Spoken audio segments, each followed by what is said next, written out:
Hello all, welcome to this video. I hope आप लोगों के मेंस एग्जाम की जो प्रिपरेशन है काफ़ी अच्छी हो चुकी होगी और आप लोग काफ़ी कंफर्टेबल होंगे from the content point of view कि आप लोगों ने जितना करना था उतना कर लिया है। तो इस वीडियो में मेरा पर्पस है मैं आपके साथ कुछ इंपॉर्टेंट पॉइंट्स या इंपॉर्टेंट टिप्स शेयर करूं जिनको अगर आप अपने दिमाग में रखेंगे तो शायद आप अपनी परफॉर्मेंस को और अच्छा कर पाएंगे। दोस्तों ये पॉइंट्स कहाँ से आए हैं? ये बेस्ड ऑन एक्सपीरियंस है, कुछ अपना एक्सपीरियंस है, कुछ बाकियों के एक्सपीरियंस से सीखा है और ये जो एक्सपीरियंस है ये लगभग 10 मेंस का है जो मैं आप लोगों के साथ शेयर करने वाला हूं। दोस्तों सबसे इंपॉर्टेंट बात आपको जो मेंस एग्जामिनेशन में ध्यान रखनी है वो ये है कि it's not over till the last paper. कई बार होता क्या है कि हमारा पहला पेपर उतना अच्छा नहीं हुआ होता और उसका जो इमोशनल एस्पेक्ट है वो हम कैरी करते हैं बाकी पेपर्स में भी और उनकी परफॉर्मेंस को भी हम खराब कर देते हैं। कई बार क्या होता है कि जैसे हमारा अगर ऐसे का पेपर है वो बहुत अच्छा नहीं हुआ, जितना हमने एक्सपेक्ट किया था खुद से उतना अच्छा हम डिलीवर नहीं कर पाए, तो हम हमेशा हर पेपर में टेंशन लेके जाते हैं कि यार ऐसे अच्छा नहीं हुआ, अब तो शायद हम आउट ऑफ रेस हो चुके हैं, अब हमारा क्या ही बनेगा, अब तो हम एग्जाम क्लियर नहीं कर पाएंगे, तो हम बाकी पेपर्स भी अपने खराब करना शुरू कर देते हैं। तो यहां पर आपको दिमाग में एक बात पक्का रखनी है कि जैसे ही पेपर आपका खत्म होता है उसका जो रोना धोना है वो वहीं पर ही एंड हो जाना चाहिए, क्योंकि आपको नेक्स्ट पेपर बहुत अच्छा देना है। यहाँ पर जो मेरिट बनेगी तो वो आपके सिर्फ एक ऐसे के पेपर से नहीं बनने वाली, उसमें GS1 का भी रोल होगा, GS2 का रोल भी होगा, GS3 का रोल भी होगा, ऑप्शनल पेपर्स का भी रोल होगा। तो वहां पर अगर आपका एक पेपर थोड़ा बहुत नीचे भी हुआ है तो आप बाकी पेपर्स उनको बैलेंस कर सकते हो। तो आपको ओवरऑल मेरिट का ध्यान पक्का रखना है और ये एंगल जो है ये आपका पॉजिटिव साइड में भी है कि अगर आपका एक पेपर बहुत ज्यादा अच्छा हो चुका है तो ऐसा नहीं कि उसकी खुशी आप हर पेपर में मनाते जाओ कि यार अब तो मेरा एक पेपर बहुत अच्छा हो गया, अब तो मेरी सिलेक्शन पक्का है, बाकियों को अगर नॉर्मल भी दूंगा तो भी चलेगा। नहीं, आपने हर पेपर में एक नई एनर्जी लेके जानी है, एक नया जोश लेके जाना है और हर पेपर को आपने प्रॉपर मैनर में एक सिंगल फोकस के साथ देना है। ऐसा ना हो कि आप एक पेपर को बाकी पेपर से लिंक करके यानी कि मर्ज करके इमोशनल एस्पेक्ट्स को तब आप पेपर अटेम्प्ट कर रहे हो। ठीक है, तो हर पेपर को आइसोलेशन में देखो और उसको बेस्ट अटेम्प्ट करो और फिर एंड में देखते हैं क्या बनता है। सेकंड इंपॉर्टेंट पॉइंट जो है वो ये है कि आपको ये बात ध्यान रखनी है कि आपका जो फोकस है वो सिर्फ नेक्स्ट पेपर पे होना चाहिए। फॉर एग्जांपल अगर मान लो आज आपने अपना ऐसे का पेपर दिया है, कल आपका GS1 का पेपर है, आपको लगता है कि नहीं मेरी GS1 की प्रिपरेशन बहुत टॉप क्लास है, बहुत अच्छी प्रिपरेशन हो रखी है, मैं भी GS2 की कर लेता हूं, ऐसी मिस्टेक कभी मत करना। जो आपका नेक्स्ट पेपर है, नेक्स्ट इन लाइन पेपर है, सिर्फ उसी को प्रिपेयर करो, उसी को रिवाइज करो, क्योंकि जितनी भी रिवीजन आप करोगे उतनी कमी है पेपर के हिसाब से। तो क्योंकि पेपर इजी पेपर नहीं होते, अच्छे पेपर होते हैं, तो यहां पर आप अगर बार बार रिवाइज कर रहे हो दैट इज गुड। लेकिन अगर आप एक पेपर की पेपर को हल्का मान के स्किप करके किसी और पेपर की तैयारी कर रहे हो जो कि फ्यूचर डेट पे है, तो शायद आप अपने नेक्स्ट पेपर को भी कंप्रोमाइज कर लोगे। ठीक है, तो बहुत बार बच्चे ऐसा करते हैं कि यार ऑप्शनल पेपर 1 हमारा प्रिपेयर्ड है, ऑप्शनल पेपर 2 प्रिपेयर्ड नहीं है, तो अभी मैं ऑप्शनल पेपर 1 से पहले जो छुट्टी आई है उसमें ऑप्शनल पेपर 2 कर लेता हूं। ऐसी मिस्टेक बिल्कुल भी नहीं करनी, आपने सिर्फ नेक्स्ट पेपर को ध्यान रखना है। अगर आप अपने नेक्स्ट पेपर को अच्छे अच्छे तरीके से प्रिपेयर करके देते जाओगे तो आपका ओवरऑल एग्जाम बिल्कुल अच्छा होगा। तीसरी बात अगेन वेरी इंपॉर्टेंट कि be careful about the time management. दोस्तों इस पेपर में अगर आप कोई क्वेश्चन छोड़ के आ रहे हो या फिर काफी पेपर छोड़ के आ रहे हो तो आप ऑलरेडी आउट ऑफ रेस हो जाओगे। आपका प्राइम फोकस, आपका main focus on completion of the exam होना चाहिए, कंप्लीशन ऑफ द पेपर होना चाहिए।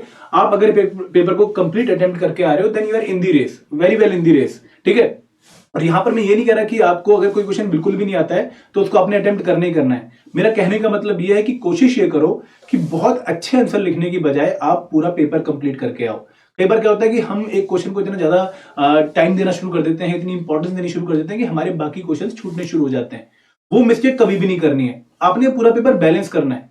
हर क्वेश्चन को उतना टाइम दो जितना की जरूरत है उसके मार्क्स के हिसाब से। अगर 4 नंबर का क्वेश्चन है तो मैक्सिमम 3 मिनट, मैक्सिमम 3.5 मिनट। अगर 20 नंबर का क्वेश्चन है तो 15 से 20 मिनट आपको देने हैं, उससे फालतू टाइम आपको नहीं देना है।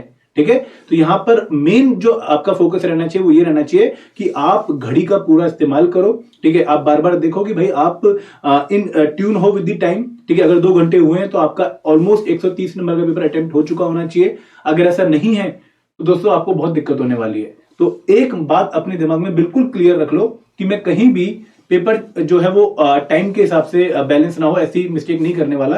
मैं ध्यान रखूंगा कि मेरा पेपर जो है वो टाइम के हिसाब से चले और मैं पूरी कोशिश करूंगा कि मैं पूरा पेपर अटेम्प्ट करके आऊं। ठीक है, एक और टिप जो मैं आपको देना चाहूंगा वो ये है कि keep your self very cool and काम। दोस्तों ये बहुत जरूरी है। इस टाइम पर एग्जाम का प्रेशर होगा, लेकिन जितनी भी मेहनत आपने करनी थी, जितनी भी प्रिपरेशन आपने करनी थी, मान के चलो कि आपने ऑलरेडी कर ली है।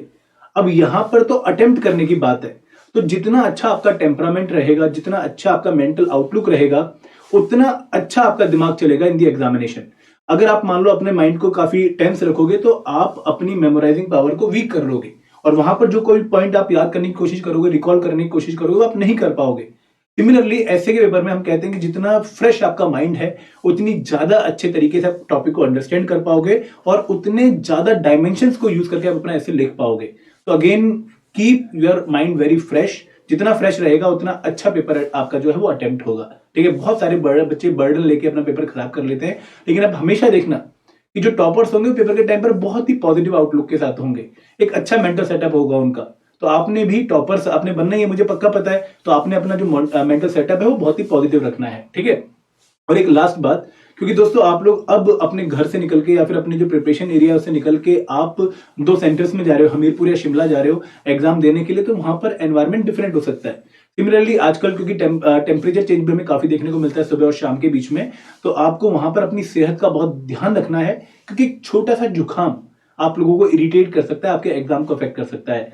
तो पूरी कोशिश ये करिए कि आप अपने सेहत को इतने पॉजिटिव तरीके से मेंटेन करें कि आपको कोई भी ऐसी छोटी मोटी बीमारी भी ना हो जो आपके पेपर की परफॉर्मेंस को अफेक्ट करे। ठीक है, तो यहाँ पर ये 5 point again based on experience है। हम पेपर को बहुत ज्यादा हवा में नहीं लेंगे, हम पेपर को एज एन एग्जाम ही लेंगे।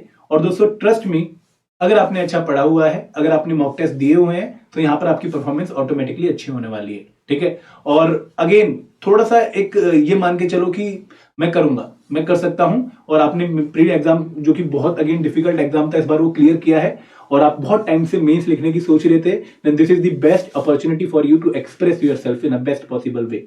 ठीक है, तो अपना जो बेस्ट एस्पेक्ट है उसको दिखा के आओ एग्जामिनर को, और फिर देखते हैं कि वो आपको क्यों सिलेक्ट नहीं करता है। ठीक है, तो best of luck to all the aspirants from team Edutap, और मैं पूरी आशा करता हूं कि आपका एग्जाम बहुत अच्छा हो, आप लोगों में बहुत तगड़ा कंपटीशन हो, और एग्जामिनर को बहुत ज्यादा मेहनत करनी पड़े आप में से बेस्ट चूज करने के लिए। ठीक है, तो this is all the best from my side and my team side.